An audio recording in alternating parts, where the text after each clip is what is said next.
this is how things look. In 2035, UK gas provides 18% of the gas that we need.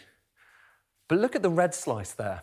Liquefied natural gas, the stuff you need to load onto tankers in Qatar, the stuff that gets shipped over from the other side of the world, the stuff that's now not coming out of Qatar, is providing 46% of UK gas.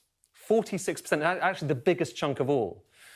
But now imagine that line I showed you where it doesn't go down like that, it kind of goes like that. Now imagine that's the case, and here's how things look. Look how much bigger the slice coming from the UK is. It's actually accounting for 57%, so the majority of UK gas comes from the UK North Sea. How does that happen? It's basically because the amount of gas that we want is also going down. So even though that line's going down, the demand line's going down as well, and it's going down even more quickly. So more than half of our gas could come from the North Sea, if this best-case scenario is to be believed, and only 6% from liquefied natural gas. And that matters for two reasons. It matters, first of all, because you're less dependent on those imported tankers, which we're all getting a kind of living lesson in why that matters. But secondly, liquefied natural gas is actually, it's quite expensive and it's quite carbon emitting.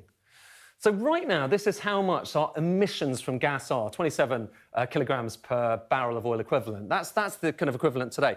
But if you assume we're going to depend on a lot more LNG in the future, which is kind of what the baseline assumption is, then we have far more kind of carbon-intensive gas than we would otherwise have. If, on the other hand, you assume, as this kind of scenario does, that we have more North Sea oil and gas, our total carbon emissions from gas are actually lower than they would otherwise be. So you can make this strange, unexpected argument, which oil producers are making right now, that it could be better for the environment to do more drilling in the North Sea.